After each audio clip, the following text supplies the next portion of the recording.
Hello, ഇന്ന് നമ്മുടെ 90 days hair care ചലഞ്ചിൻ്റെ 39ാമത്തെ day ആണ്. അപ്പോൾ ഇന്ന് എന്തൊക്കെയാണ് ചെയ്ത് കൊടുക്കേണ്ടതെന്ന് നോക്കാം. തലേ ദിവസം നമുക്ക് നൈറ്റ് സ്കാൽപ്പിൽ ഓയിൽ വെക്കേണ്ട കാര്യമില്ല, കാരണം ഇന്ന് നമ്മൾ ഓയിൽ അപ്ലൈ ചെയ്ത് കൊടുക്കുന്നുണ്ട്. അപ്പോൾ ഓയിൽ ആപ്ലിക്കേഷൻ എന്ന് പറയുന്നത് നമ്മുടെ ആ ഒരു വെളുത്തുള്ളി ഇട്ടിട്ടുള്ള ഓയിലാണ് കേട്ടോ. അതായത് നമ്മളൊന്ന് ഡബിൾ ബോയിൽ മെത്തേഡിൽ ചൂടാക്കി എടുക്കുകയാണ് ചെയ്യുന്നത്. എൻ്റെ കയ്യിൽ ഇവിടെ കുഞ്ഞു ബൗളോ കാര്യങ്ങളോ ഒന്നുമില്ല ആ ഒരു ഓയിലിലേക്ക് ഇറക്കി, അല്ലെങ്കിൽ ആ ഒരു വെള്ളത്തിലേക്ക് ഇറക്കി വെച്ചിട്ട് ചെയ്യാൻ വേണ്ടിയിട്ട്. അപ്പോൾ അതുകൊണ്ടിട്ട് ഞാൻ അത്യാവശ്യം വലിയൊരു പ്ലേറ്റാണ് എടുത്തേക്കുന്നത്. അപ്പോൾ അതിലേക്ക് അതൊന്ന് ചൂടാകാൻ പാകത്തിന് അതിൻ്റെ ഉള്ളിൽ വെള്ളമൊക്കെ ഒഴിച്ചിട്ട് ആ ഒരു തിളച്ച വെള്ളത്തിൻ്റെ മുകളിൽ വെച്ചിട്ടാണ് കേട്ടോ ഞാനത് അങ്ങനെ ആക്കിയെടുത്തത്.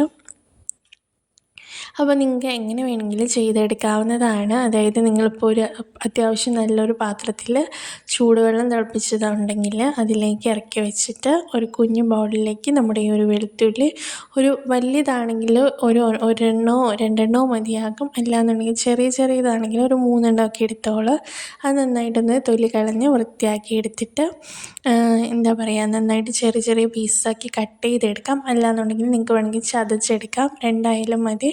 എന്നിട്ട് നമുക്ക് ആ ഒരു അതിൻ്റെയോടൊപ്പം കുറച്ച് ഓയിൽ കേട്ടോ നമ്മുടെ സ്കാൽപ്പിലേക്കും മുടിയുടെ ലെങ്തിലേക്കും കൂടി അപ്ലൈ ചെയ്ത് കൊടുക്കാൻ പാകത്തിനുള്ള ഓയിലും കൂടി ഒഴിച്ച് കൊടുത്ത് അത് നന്നായിട്ട് ആ ഒരു ഓയിൽ നന്നായിട്ടൊന്ന് ചൂടാക്കിയിട്ട് അത് നമുക്ക് സ്കാൽപ്പിൽ അപ്ലൈ ചെയ്ത് കൊടുക്കാൻ പാകത്തിനുള്ളൊരു ചൂടാകുമ്പോഴത്തേക്കും അത് നമുക്ക് നന്നായിട്ട് നമ്മുടെ സ്കാൽപ്പിലും മുടിയുടെ ലെങ്തിലേക്കും ഒക്കെ അപ്ലൈ ചെയ്ത് കൊടുക്കാം. ഒരു 30 മിനിറ്റ് വെച്ചേക്കാം. എന്നിട്ട് വെറുതെ വെള്ളത്തിൽ ഹെയർ വാഷ് ചെയ്യാം കേട്ടോ.